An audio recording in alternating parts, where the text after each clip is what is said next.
తప్పులు ఎలా సమర్థించుకుంటారో చెప్పేందుకు గురజాడ అప్పారావు గారు కన్యాశుల్క నాటకంలో గిరీశం పాత్ర ద్వారా పొగ తాగడంపై చెప్పిన ఈ పద్యం చాలా ప్రాచుర్యాన్ని పొందింది, మీకు అందరికీ తెలిసిందే. ఖగపతి అమృతము తేగా భుగభుగమని పొంగి చుక్క భూస్థలి పడియన్. ఖగపతి అమృతము తేగా భుగభుగమని పొంగి చుక్క భూస్థలి పడియన్. తా పొగ మొక్కై జన్మించను, తా పొగ మొక్కై జన్మించను, పొగ తాగని వాడుతున్న పోతై ఉంటుంది. ఖగపతి అంటే పక్షిరాజైన గరుత్మంతుడు తన తల్లి దాస విముక్తికై దేవలోకం నుంచి అమృతాన్ని తెస్తూ ఉంటే అది పొంగి ఒక చుక్క భూమి మీద పడి పొగాకు మొక్కై పుట్టిందట. మరి ఆ పొగాకు అమృతం కాబట్టి పొగ తాగని వాడు దున్నపోతై పుడతాడు అని తాను పొగ తాగడాన్ని సమర్థించుకుంటూ గిరీశం తన శిష్యుడు వెంకటేశునికి ఈ పద్యాన్ని చెప్పారు. అలాగే మహాకవి శ్రీశ్రీ గారు సిగరెట్ ప్రియుడు. ఆయనకి సిగరెట్ పై ఉన్న మక్కువకి కారణంగా ఆయన రాసిన సిరిసిరిమూవ శతకంలో సిగరెట్ గొప్పదిగా చెబుతూ రాసిన పద్యం.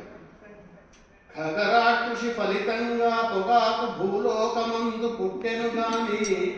ఖగరా కృషి ఫలితంగా పొగాకు భూలోకమందు పుట్టెను గాని. పొగ చుట్టలెన్ని అయినను, పొగ చుట్టలెన్ని అయినను, సిగరెట్టుకు సాటి రావు సిరిసిరిమూవా. అయితే పొగాకు త్రాగడం వల్ల క్యాన్సరు, ఊపిరితిత్తులు, గుండెకు సంబంధించిన రోగాలు వచ్చి ఎంతోమంది అనారోగ్యంతో బాధపడుతూ అకాల మరణాన్ని పొందుతున్నారని గిరీశం చెప్పిన పద్యానికి ప్రతిగా ఒక కవి చెప్పిన ఒక చమత్కార పద్యమే. నగజాపతి విషభక్షణ తగ చేయక ముందే కొంత ధారుని కలిసెన్. నగజాపతి విషభక్షణ తగ చేయక ముందే కొంత ధారుని కలిసెన్. భగ భగమని పొగాకు పుట్టెను, భగ భగమని పొగాకు పుట్టెను, పొగ తాగెడువాడు గుండె పోటున దచ్చు.